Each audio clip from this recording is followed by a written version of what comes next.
The darkness of space held many secrets, but none were as terrible as the Krell.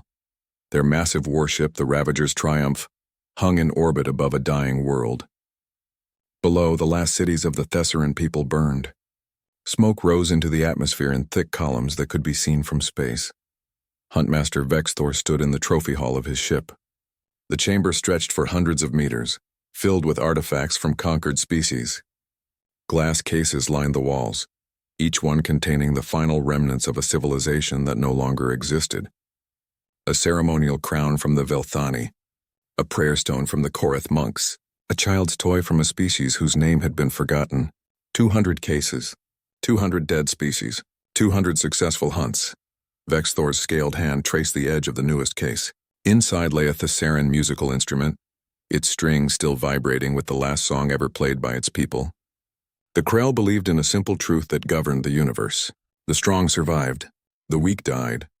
There was no room for mercy or hesitation. The galaxy belonged to those who could take it and hold it. The Thessarans had been easy prey.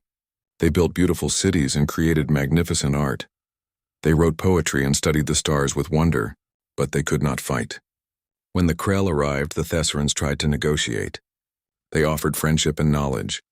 They believed that intelligent species could live in peace. They were wrong. Within 3 months, their civilization was ash and memory. A junior hunter approached, his armor still scorched from the final assault on the last Thessaran city. He bowed low before speaking.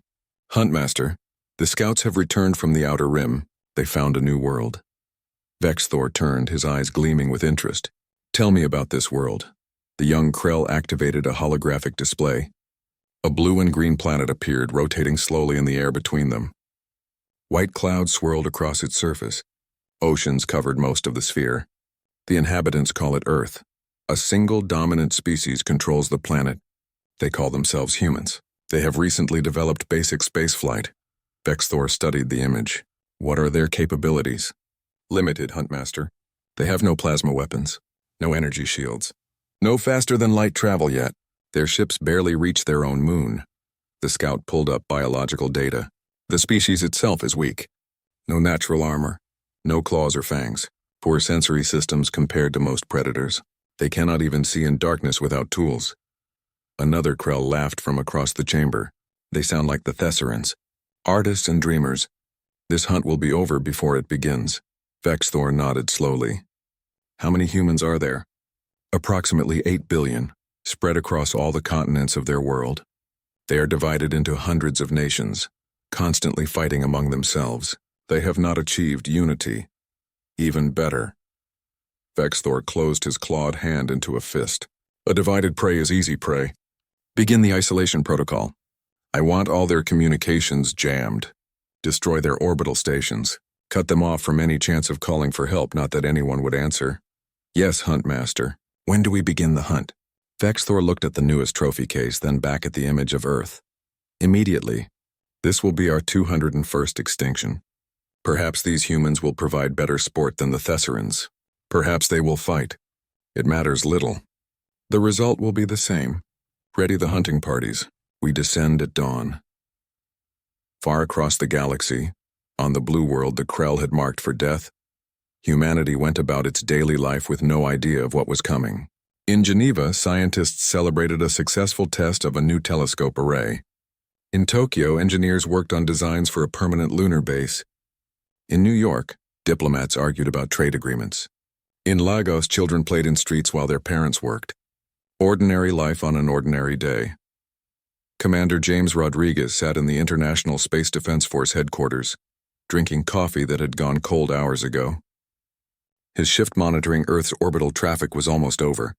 Satellites blinked across his screens in predictable patterns. The space station sent its regular check-in signal. Everything was normal. Everything was quiet. Then everything changed. The screens went white with static. Every satellite feed died at once. Rodriguez dropped his coffee cup. It shattered on the floor, forgotten. What just happened? Get those feeds back online. His team worked frantically at their stations. All satellites are offline, sir. Not damaged, just offline. It's like something is jamming everything. The space station? A terrible silence filled the room. Rodriguez knew what it meant before anyone spoke. No signal, sir. They're gone. Get me the Secretary General. Get me the military chiefs. Get me everyone. Rodriguez stared at his blank screens. In 30 years of service, he had never seen anything like this. Something is up there. And whatever it is, it just blinded us. The Krell dropships entered Earth's atmosphere over 6 continents simultaneously. They were designed to be invisible to primitive sensors, and they succeeded. No radar detected them. No satellites tracked them. They fell through the clouds like silent meteors, burning away the air as they descended. The first ship landed in the Amazon rainforest. Its doors opened with a hiss of pressurized air. 12 Krell hunters emerged, their armor gleaming in the filtered sunlight. They carried weapons that could burn through steel. They wore helmets that showed them heat signatures and tracked movement. They had hunted on 200 worlds. They were the apex predators of the galaxy. Their leader, a veteran hunter named Kresh, activated his scanner. Immediately, dozens of heat signatures appeared throughout the jungle. Animals fled from the landing site. Birds took flight in panicked flocks, and in the distance, approximately 3 kilometers away, a small human settlement showed on his display. There, Kresh pointed with his plasma rifle. 27 humans. We will test their mettle. Remember the code. Give them a chance to run. Let them feel hope. Then take your trophies. The hunt begins. The Krell moved through the jungle with practiced efficiency. They had done this thousands of times. They knew how prey behaved. Fear would make the humans clumsy. Panic would make them visible. The hunt would be over quickly. Other ships landed in different locations. The Himalayan mountains, the Australian outback, the forests of Canada, the plains of Africa, isolated places where humans lived in small groups far from help. The Krell had learned that starting with outlying populations was effective. The fear would spread. The stories would terrify. And by the time the major cities realized what was happening, the Krell would already control the planet's orbit. Bexthor remained on his flagship, watching the hunt begin through the helmet cameras of his warriors. He saw the first human village through Kresh's eyes. Simple wooden buildings, dirt paths, children playing, adults working. They had no idea that death walked toward them through the trees. Let the 201st extinction begin, Bexthor said. This world will fall like all the others. He was wrong. But he would not realize his mistake until it was far too late. The Krell had hunted prey on 200 worlds. But they had never hunted anything like humanity. They had never faced a species that evolved as persistence predators. They had never encountered a race that simply refused to die no matter how badly the odds were stacked against them. The hunt was beginning, but the question of who was the hunter and who was the prey was about to become very unclear. The village of San Gabriel in the Amazon had 53 people. They lived simple lives, far from the noise and chaos of big cities. They fished in the river. They grew crops in small gardens. They knew the jungle and respected it. They understood that the forest had predators, and they knew how to avoid them. But nothing prepared them for the Krell. Maria Santos was hanging laundry when the screaming started. She dropped the wet shirt in her hands and ran toward the sound. Her neighbor, old Miguel, stood in the middle of the village square pointing at the jungle. His hand shook. His face had gone white. Monsters, he whispered. Monsters in the trees. Then the Krell emerged from the jungle wall. 12 figures, each standing over 2 meters tall, covered in armor that seemed to absorb the light. Their helmets had no faces, just dark visors that reflected the terrified villagers. They moved with the confidence of creatures that had never known defeat. Kresh raised his plasma rifle and fired a single shot into the air. A tree exploded into flames. The message was clear: run. The villagers ran. They scattered in every direction, instinct overriding thought. Mothers grabbed children. Men shouted warnings. The Krell followed at a walking pace. There was no hurry. The prey always ran. The prey always died. But something unexpected happened. 3 of the villagers did not run far. They were hunters themselves, men who tracked jaguar and knew the jungle better than they knew their own homes. They watched the Krell from hiding, and they saw something important. The aliens followed heat signatures. Their helmets tracked movement, but they moved in straight lines. They did not anticipate. They did not adapt. One hunter named Carlos whispered to his companions, "They hunt like tourists, like city people who come here and think the jungle is a petting zoo. Watch."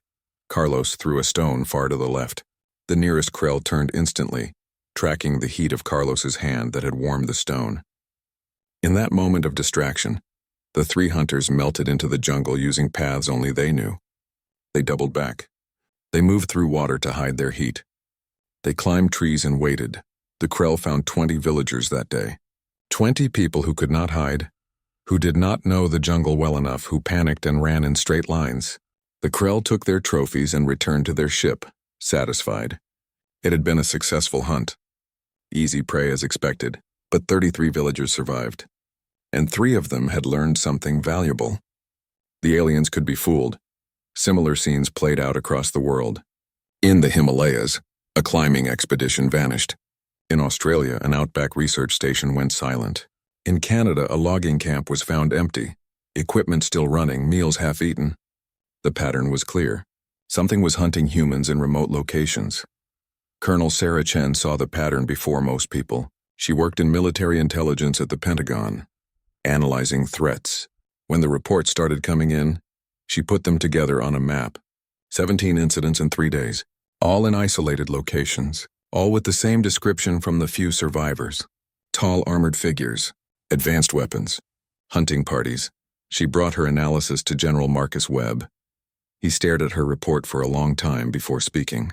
"You're saying we're being invaded." "Not invaded, sir, hunted. There's a difference. An invasion takes territory. These things are selecting isolated targets. They're testing us. What do they want?" Sarah met his eyes. "I think they want us extinct, sir." The general activated emergency protocols. Military forces around the world went on high alert. But when they finally confronted the Krell, they learned a hard lesson. Conventional weapons barely worked. Bullets bounced off the Krell armor. Explosives damaged them but rarely killed them. And the Krell weapons cut through tanks like paper. The first major engagement happened near Denver. A Krell hunting party of 20 attacked a small town. The military responded with 200 soldiers, helicopter support and armor. The battle lasted 6 hours. The Krell killed 78 soldiers before withdrawing, but they left behind 3 bodies. Sarah Chen was on the first helicopter to the battlefield. She knelt beside a dead Krell and studied it carefully.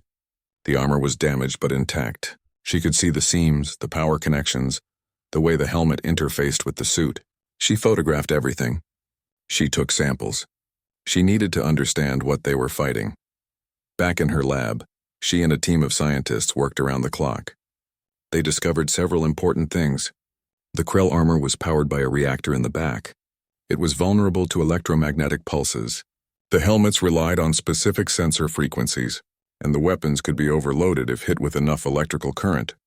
But the most important discovery came from studying the Krell itself. Its body was strong but not superhuman. Its reaction time was fast but not impossible. It had evolved as a predator, but on a world with less gravity than Earth. That meant in Earth's gravity they were slightly slower than they should be. Slightly more clumsy. "They're used to easy prey," Sarah told General Webb.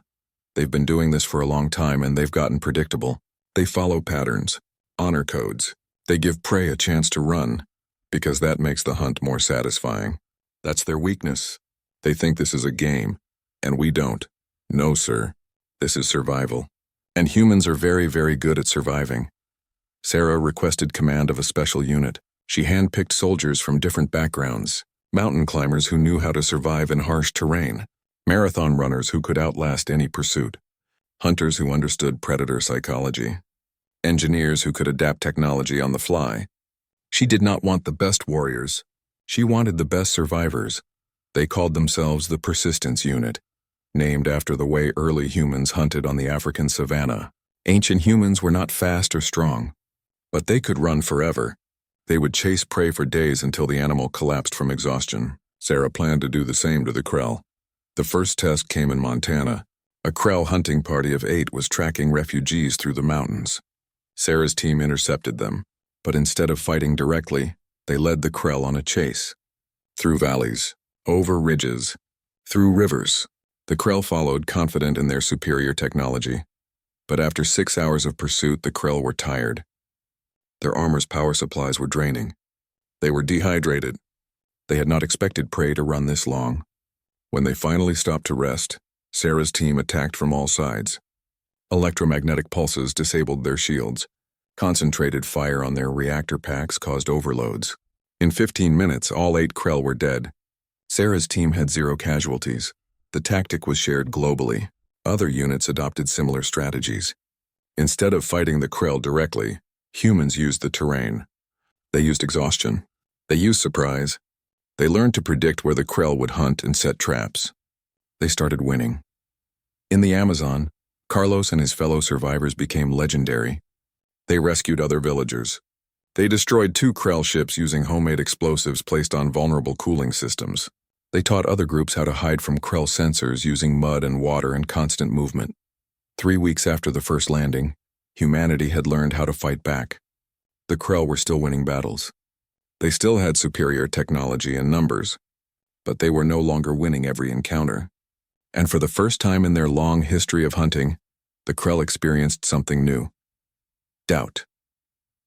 On the Ravager's triumph, Vexthor reviewed the casualty reports with growing frustration. 67 hunters lost in 3 weeks. That was more than the entire Thessaran campaign. And the humans were adapting faster than any species he had encountered. They studied. They learned. They shared information instantly across their global networks. Perhaps we underestimated them, his second-in-command suggested carefully. Vexthor's clawed hand crushed the datapad. They are prey, weak soft prey. We will simply commit more resources. Send word to the fleet. We need reinforcements. This hunt is taking longer than anticipated, but the result will be the same. It must be. But in his private chambers that night, Vexthor looked at his trophy cases and felt something he had not experienced in centuries. Uncertainty. The humans were different. They did not simply run and die. They fought with a desperation and creativity that was unsettling. They used tactics that the Krell Code of Honor would never allow. They were not playing by the rules. And slowly a terrible thought formed in Vexthor's mind. Perhaps the rules themselves were the problem. 6 months had passed since the first Krell ship landed on Earth. The world had changed in ways no one could have imagined. The old borders between nations meant nothing now. There was only one enemy, and it wore armor and hunted humans for sport. The survivors had learned to fight together or die alone. Sarah Chen stood in what used to be a shopping mall in Colorado. Now it served as a military command center. The stores were gone, replaced by communications equipment, weapons manufacturing, and planning rooms. Humanity had adapted. They always did. On the wall behind her, a map showed Krell activity across the globe. Red dots marked their hunting grounds. Blue dots showed human victories. For the first time, there were more blue dots than red. A young engineer named David Kim approached her with a tablet. His eyes were bright with excitement. "Colonel, we've finished the analysis on the captured Krell fighter. We can fly it. More than that, we can copy it. The propulsion system is actually simpler than we thought. They've been using the same technology for so long that they never innovated. We can build our own versions." Sarah took the tablet and studied the schematics. "How long until we have a prototype?" 2 weeks if we push hard. A month for full production." David hesitated. "But there's something else. We broke their communication encryption. We've been listening to their broadcasts." Sarah's expression sharpened. "And? They're not just hunting us, Colonel. They've done this before. Many times. We found references to over 200 other species, all extinct. The Krell have been doing this for thousands of years." David pulled up a star map showing Krell territory. Hundreds of worlds were marked with symbols that likely meant conquest. But here's the interesting part. Some of those worlds show signs of recent activity. Not Krell activity. Someone else. Survivors. Exactly. They're hiding, scattered across dead worlds and remote systems. But they're still out there. The Krell didn't kill everyone. Just enough to break each civilization. Sarah stared at the map for a long time. An idea was forming, audacious and dangerous. "Get me General Webb, and start preparing a message for broadcast on all Krell frequencies. If there are survivors out there, they need to know something. They need to know humans don't hide." The war had evolved beyond simple survival. Humanity had reverse-engineered enough Krell technology to fight back effectively. They built their own plasma weapons. They created armor using Krell materials combined with Earth alloys, making suits that were lighter and more flexible. They learned to hack Krell systems and turn the aliens' own technology against them. But the real change was psychological. The Krell hunted according to codes of honor. They announced their presence. They gave prey a chance to run. They fought in specific ways that they considered proper. Humans followed no such code. They poisoned Krell water supplies. They hacked Krell ships and vented atmosphere while the crews slept. They used biological weapons designed specifically for Krell physiology. They broadcast psychological warfare on Krell communication channels, showing videos of dead hunters and destroyed ships. The Krell called these tactics dishonorable.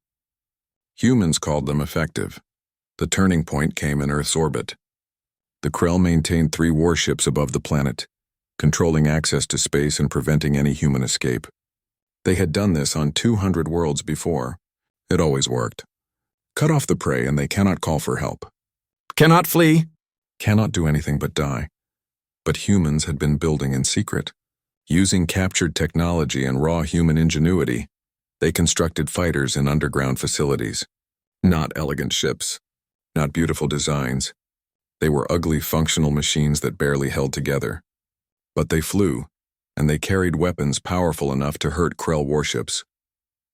Commander Rodriguez, the same man who had been on duty when the Krell first arrived, now led the first human strike wing. 50 fighters, most of them piloted by volunteers who had never flown in space before. They launched from hidden bases scattered across continents, timing their ascent to arrive simultaneously. The Krell detected them immediately. 3 human fighters were destroyed in the first minutes of engagement, but the remaining 47 did not fight like the Krell expected. They did not follow patterns. They used suicide runs. They rammed shields at full speed, overloading them. They targeted life support instead of weapons. They fought without honor, without mercy, without any consideration for their own survival. Rodriguez flew his fighter straight into the bridge of the lead Krell warship. His last words were transmitted to every human receiver on Earth. This is for the space station crew. This is for every person they hunted. This is for Earth. The explosion crippled the warship. The other 2 Krell vessels tried to retreat, but more human fighters pursued. The battle lasted 3 hours. By the end, all 3 Krell warships were destroyed. 39 human pilots died, but Earth's orbit was free. Sarah Chen watched the battle from the ground. When the last Krell ship exploded, she allowed herself a moment of grief for the lost pilots. Then she returned to work. There was no time to celebrate. This was just one battle. The war was far from over. She stood before the communication array and activated the broad-spectrum broadcast that David had prepared. Her message would be sent on every Krell frequency, encoded in their own language using their own systems, and it would reach far beyond just the Krell. It would reach anyone listening in the dark between the stars. This is Colonel Sarah Chen of Earth. We are humanity. 6 months ago, the Krell came to our world to hunt us. They expected us to die like the 200 species they exterminated before us. They were wrong. Sarah paused, choosing her words carefully. We know about you. The survivors. The ones who hid when your worlds burned. We know you're out there, afraid and alone. We have a message for you. Stop hiding. Stop running. Join us. The Krell are not invincible. We've proven that. Together we can take back what they stole. Together we can make them understand what it means to be prey. The response came faster than Sarah expected. Within 48 hours, 3 separate transmissions arrived from different systems. The first was from a Thessaran rebel group, the same species the Krell had just conquered. They had 1 ship, barely functional, but they were alive and they wanted revenge. They sent detailed information about Krell military structures, supply lines, and weaknesses. The second response came from a species that called themselves the Chiracs. They were insect-like creatures who had survived by living in the toxic atmospheres of gas giants, where the Krell could not follow. They had no weapons, but they had maintained their technology and their knowledge. They offered to share scientific advances that humanity had not yet discovered. The third message was different. It came from a species called the Lumini, crystalline beings who existed in ways humans barely understood. They had watched the Krell for centuries, too different to be hunted, too alien to be threatened. They had never interfered before, but they sent coordinates. Coordinates to every Krell supply depot, every staging world, every communication relay. They sent the blueprint for destroying the Krell Empire. Within 2 months, the coalition had formed. Ships from a dozen species arrived at Earth, each bringing survivors who had waited years or decades for a chance to fight back. They were not warriors. Most of them were refugees, scientists, civilians who had lost everything. But they were tired of hiding. Sarah stood in the transformed mall and looked at the representatives of 4 species gathered around a holographic display. A Thessaran engineer, a Kirax scientist, a human pilot, a Lumine observer. The Krell think they're the apex predators of the galaxy, she said. They think the universe belongs to the strong. Let's teach them a different lesson. The universe belongs to those who refuse to give up. The strategy was simple. Hit the Krell where they were weakest. Their supply lines stretched across hundreds of light years. They were overextended, confident, lazy from millennia of easy victories. The Coalition would use the same guerrilla tactics that worked on Earth. Strike fast, disappear, bleed them slowly. Make every hunt cost more than it was worth. But Sarah had a bigger goal. She studied the intelligence provided by the Lumini and found something interesting. The Krell had a staging world called Kreshvar, named after their greatest hunter. It was where they brought new warriors for training, where they stored their trophies, where their high command met to plan future hunts. It was heavily defended and considered untouchable. Sarah wanted to touch it. She wanted to burn it to ashes and make the Krell feel what every other species had felt. She wanted them to know terror. You're talking about an assault on their core territory, General Webb said when she presented the plan. We barely have a fleet. Most of our ships are held together with prayers and duct tape. Which is exactly why they won't expect it, Sarah replied. The Krell have been hunting for 3,000 years. No prey has ever counterattacked. They don't even have defenses designed for it. Their whole military doctrine is based on projecting force outward. What if someone came at them from the inside? Webb stared at the tactical display showing Kreshvar's defenses. It looked impossible. But 6 months ago, fighting the Krell at all had looked impossible. And now Earth controlled its own orbit. Now they had allies. Now they had hope. How many ships would you need? Sarah smiled. It was not a kind smile. All of them. The Coalition fleet assembled in the dark space between star systems. 200 ships of various designs, sizes, and origins. Human vessels that still smelled of fresh welds and recycled air. Thessaran cruisers that had been hiding for months, their crews desperate for vengeance. Kirax bioships that looked more like living creatures than machines. And orbiting above them all, a Lumini construct that was less a ship and more a crystalline structure that bent light around itself. Sarah Chen stood on the bridge of the flagship, a former Krell warship that humanity had captured and renamed Defiance. Around her, crew members from 4 species worked at stations, each bringing their unique perspective to the problems of warfare. A Thessaran navigator plotted courses using mathematical models that humans were still learning. A Kirax engineer monitored the engines with sensors that detected problems before they occurred. A young human named Marcus Webb, the general's son, coordinated communications between the diverse fleet. All ships reporting ready, Colonel, Marcus said. His hands moved across holographic controls with practiced ease. 6 months of war had turned teenagers into veterans. The Lumine confirmed that the Krell defense grid is operating on standard patterns. They don't suspect anything, Sarah nodded. Begin the operation. First strike teams move into position. The plan was complex because it had to be. Kreshvar was not just a military base. It was a symbol of Krell dominance, a world covered in monuments to their victories. The trophy halls there contained artifacts from all 200 extinct species. The training grounds had shaped 10,000 generations of hunters. The orbital fortresses had never been challenged, but the Krell had a weakness they did not recognize. They believed their own mythology. They thought they were invincible because they had always won. They had forgotten that winning because no one fought back was not the same as being unbeatable. The first wave was not an attack. It was a distraction. 20 human fighters, volunteers all, jumped into the system far from the planet. They broadcast on all Krell frequencies, taunting the defenders, daring them to give chase. The Krell responded exactly as predicted. Honor demanded they answer the challenge. Half of the orbital defense fleet broke formation and pursued. Those Krell ships chased the human fighters through an asteroid field. The humans knew the route. They had mapped every rock, every gravitational anomaly, every hiding spot. The Krell did not. 3 of their ships collided with asteroids at full speed. 5 more were ambushed by Kirax bioships that had been waiting, camouflaged against the space rocks. The remaining Krell vessels turned back toward Kreshvar, but by then it was too late. The main Coalition fleet emerged from faster-than-light travel right on top of the planet. They came in fast and close, too close for the remaining orbital fortresses to fire without hitting the planet below. The Thessaran cruisers targeted the communication arrays first, cutting Kreshvar off from any reinforcements. The human ships launched boarding parties at the fortresses, and the Luminae construct did something that no one had expected. It began to sing. The sound was not audible in space, but every ship's computer registered it. A harmonic frequency that resonated with Krell technology, causing systems to malfunction. Weapons fired randomly. Shields flickered on and off. Entire stations went dark as their power systems overloaded from the interference. All boarding teams, you are clear to engage. Sarah broadcast. Remember the objective? We're not here to conquer. We're here to send a message.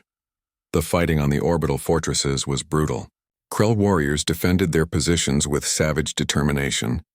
But they were facing enemies who had learned to fight from a species that had survived every extinction event Earth had ever thrown at it. The boarding teams used the confined spaces to their advantage. They moved in small coordinated units. They used the Krell's honor codes against them, feinting challenges to draw warriors into traps. A human sergeant named Maria Santos led her squad through the corridors of Defense Station 3. She was the same Maria who had survived the first hunt in the Amazon, who had learned to track Krell through the jungle. Now she hunted them through their own base using skills passed down from her ancestors who had once tracked predators across the savannah. Contact ahead, her point man whispered.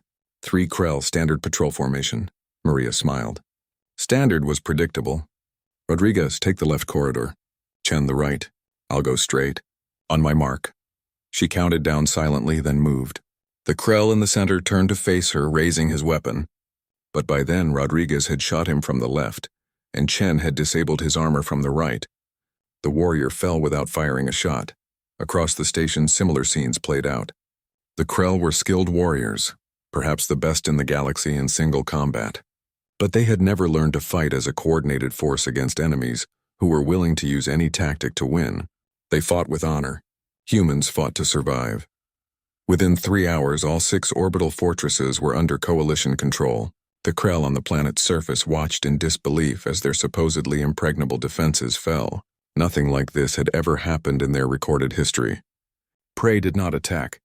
Prey did not win. But here was undeniable proof that everything they believed was wrong. Sarah ordered the second phase. Landing teams, secure the trophy halls. Science teams, prepare for cultural archive. We're going to take everything they stole and give it back to the galaxy. The human Marines who entered the great trophy hall of Kreshvar moved through it in silence. The chamber was massive, carved from the living rock of the planet. Thousands of cases lined the walls, stretching up hundreds of meters. Each one contained the last remnants of a dead civilization. Art, technology, simple toys, religious artifacts. The final proof that a species had existed before the Krell erased them. Lieutenant David Kim, the engineer who had helped crack Krell technology, stood before a case containing a Thessaran musical instrument. His hands shook as he carefully documented it. This belonged to someone, he said quietly. Someone who had a name, a family, dreams, and the Krell took it as a trophy. Like this was all a game.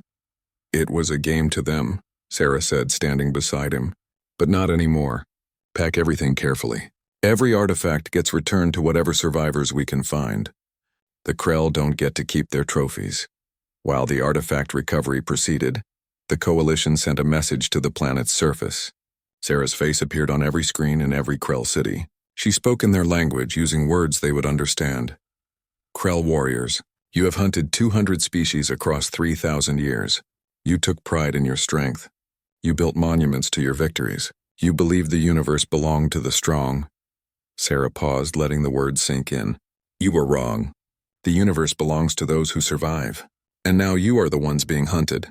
Feel what they felt. Know what they knew. This is not the end. This is just the beginning. We are coming for every one of your worlds. Every base. Every ship. And we will not stop until you understand what you have done. On the planet's surface, Huntmaster Vexthor watched the broadcast from the High Command Chamber. Around him, the greatest military minds of the Krell species tried to comprehend what had just happened. Their core world, their sacred training ground, their symbol of dominance had fallen in less than a day. It was impossible. It was unthinkable. It was real. We must respond, a general insisted. Send the Grand Armada. Crush them completely. That is exactly what they want, Vexthor said quietly. All eyes turned to him. I have fought these humans. I was the first to hunt them. I warned you they were different. They are not like the other species. They do not simply react. They plan, they adapt. This attack on Kreshavar is not about conquest. It is about making us commit our forces. Then what do we do? Vexthor looked at the tactical display showing the Coalition fleet in orbit. We do what prey does when cornered. We fight back with everything we have. But understand this. We are no longer the hunters. We are the hunted. And I do not know if we can win. The High Command overruled him. They sent word to recall the Grand Armada from its hunting grounds across the galaxy. Every Krell warship, every hunter, every resource would be directed at one goal, the complete annihilation of Earth and its coalition. They would show the galaxy what happened when prey dared to fight back. The Coalition fleet withdrew from Kreshavar, taking the artifacts and leaving behind a single message carved into the monument at the center of the trophy hall. No more extinctions. As they retreated into deep space, Sarah studied the intelligence reports. The Krell were recalling everything. The Grand Armada would be massive, outnumbering the Coalition fleet 10-1. It would be the largest military force ever assembled in galactic history. We can't fight them head-on, General Webb said over the communication link from Earth. Those numbers are impossible. We don't need to fight them head-on, Sarah replied. We need to fight them the way humans have always fought impossible odds. We need to make the battlefield work for us. Start evacuating Earth. Get as many people off planet as possible. Scatter them across the systems our allies have secured.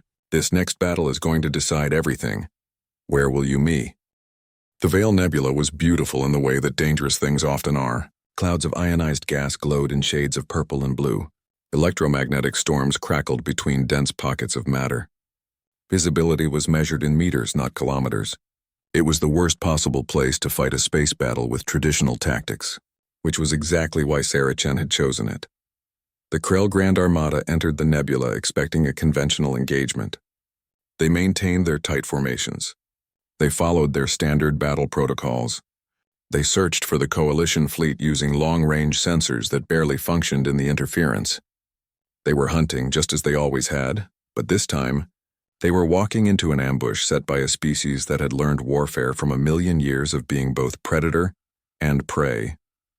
The first wave hit them from above and below simultaneously. Human fighters came screaming out of the gas clouds at full burn, launching everything they had, then disappearing back into the mist before the Krell could respond. The attacks were surgical, not trying to destroy ships, just damage sensors, disable weapons, create confusion. Chirac bioships released clouds of organic material that clogged Krell air recyclers. Thesser and cruisers fired and relocated before return fire could reach them. The Krell tried to maintain formation, but the nebula was pulling them apart. Ships lost contact with each other. Commanders could not coordinate. The perfect military machine began to fracture into hundreds of individual vessels, each one fighting blind in the chaos. And then the Coalition struck with everything they had. Not all at once. Not in a grand battle.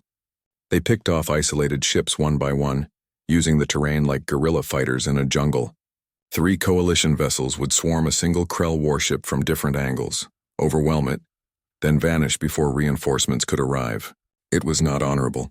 It was not fair. It was brutally effective. Sarah commanded from the bridge of the Defiance, watching the tactical display with satisfaction.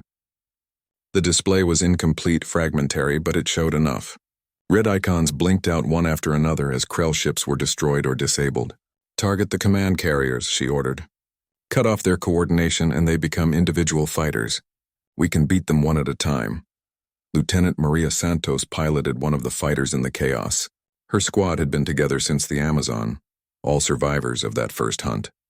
They knew each other's movements without words. They flew through the nebula like fish through coral, using every trick they had learned from months of fighting. Rodriguez was on her wing, his voice calm in her ear. 3 o'clock Krell destroyer looks isolated. I see it. Chen, flank left. Rodriguez, high approach. I'll take center and draw fire.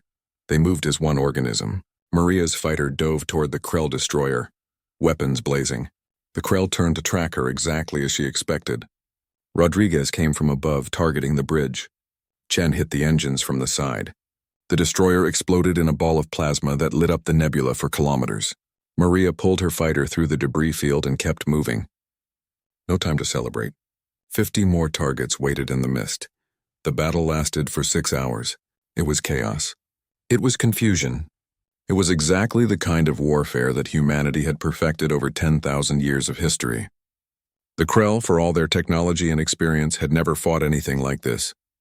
They were lions being taken down by wolves, strong individually but vulnerable to coordinated pack tactics. When the Krell finally retreated, they left behind 700 destroyed or disabled ships. The Coalition had lost 90 vessels. The casualties were terrible on both sides, but the message was clear. The Grand Armada was not invincible. Vexthor stood in the command center of his ship, staring at the casualty reports with something that might have been respect. He had warned them. He had tried to make them understand that the humans were different. Now they knew. Now they had paid the price for their arrogance. The High Command contacted him directly. Huntmaster Vexthor, you are to assume command of the remaining fleet. Find a way to stop them. Vexthor looked at the elderly commanders on his screen. They were old, set in their ways, unable to adapt. That was the real weakness of the Krell. They had been successful for so long that they had forgotten how to change. I will do what must be done, he said. But he wondered if it was already too late. The Coalition did not stop with the Battle of the Veil Nebula. They pressed their advantage, striking at Krell supply lines, liberating occupied worlds, recruiting more survivors to their cause. Within 3 months, the tide of the war had turned completely. The hunters were being hunted across a dozen star systems.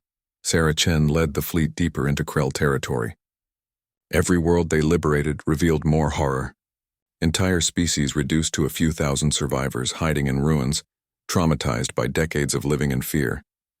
The trophy halls on each world told the same story. The Krell had been doing this for 3,000 years. Hundreds of civilizations, millions of species, billions of individuals, all erased because the Krell believed might made right. But now the Coalition faced a difficult question. What to do with the Krell themselves? Sarah called a council meeting on the Defiance. Representatives from 20 species gathered in the war room. A Thessaran named Kevtran spoke first, his voice shaking with rage. They destroyed our world. Billions dead. Our culture, our history, everything turned to ash. Why are we even discussing this? We exterminate them the way they exterminated us. Complete extinction. Many voices agreed. Species after species stood and shared their losses. Children who would never be born. Art that would never be created. Songs that would never be sung. The Krell had stolen futures from entire civilizations. They deserved no mercy, but Maria Santos stood up. She was no longer just a village woman from the Amazon. She was a sergeant, a fighter pilot, a survivor. And she had killed more Krell than anyone else in the fleet. I want them dead, she said quietly. Every one of them. When I close my eyes, I see my village burning. I see my neighbors hunted like animals. I see my nephew, who was 7 years old, trying to hide behind me when they came. Her voice broke. He didn't make it. So yes, I want the Krell extinct. The room was silent. Everyone knew Maria's story. If anyone had earned the right to vengeance, it was her. But, she continued, if we exterminate them, what does that make us? We become what we hate. We become the next Krell. And 1,000 years from now, someone else will be hunting us because of what we did here. Is that the galaxy we want to build? A Chirac scientist clicked its mandibles thoughtfully. The human speaks wisdom. The cycle of violence must end somewhere. But how? The Krell culture is built on hunting, on dominance. They will never accept subordination. Then we change their culture, Sarah said. All eyes turned to her. The Krell believe they are apex predators. We've proven they're not, but we don't destroy them. We redirect them. The galaxy has plenty of real threats. Pirates, rogue AI, void predators in deep space. We turn the Krell into protectors instead of hunters. We give them a purpose that doesn't involve exterminating innocent species. They will never agree, Kevtran said bitterly. They'll agree, General Webb said from the communication screen. Because the alternative is extinction. We can offer them a choice. Join the Coalition and protect the galaxy. Or face the same fate they gave to 200 other species. Pride or survival. Let's see which they choose. The Coalition fleet arrived at Krell Prime, the homeworld of the species that had terrorized the galaxy for 3 millennia. It was a harsh world covered in mountains and deep valleys. The Krell had evolved as ambush predators here, waiting in the rocks for prey to pass below. It explained everything about their culture. They were patient hunters used to waiting, striking from advantage, taking trophies, but they had never learned what to do when the prey fought back. Sarah Chen stood in a landing shuttle as it descended toward the planetary capital. Beside her stood Vexthor. He was her prisoner, but also her guest. He had agreed to help negotiate the surrender of his people, not because he wanted to, but because he understood that his species faced a choice between evolution and extinction. "Your kind should hate me," Vexthor said as the shuttle approached the landing pad. "I led the hunt on your world. I killed your people. I do hate you," Sarah said honestly, "but I hate what you did, not what you are. You followed the culture you were raised in. You believed what you were taught. That doesn't excuse it, but it means you can change. The question is, will you?" The Krell High Command waited in the great hall of their capital. They were old warriors, covered in scars, surrounded by trophies from 1,000 hunts. They looked at Sarah with a mixture of fury and fear, a human, weak, soft prey, standing before them as a conqueror. Sarah did not waste time with pleasantries. "The war is over, you lost. The question now is what happens next. We can exterminate you. Many in my coalition want that. They've earned that right through the suffering you caused. Or we can offer you an alternative." "Slavery," spat one of the commanders. "Integration," Sarah corrected. "You join the Galactic Union we're building. You surrender your fleet, your weapons, your territory. You accept observers and restrictions, and in return you get to survive. Your children get to grow up. Your species gets a future."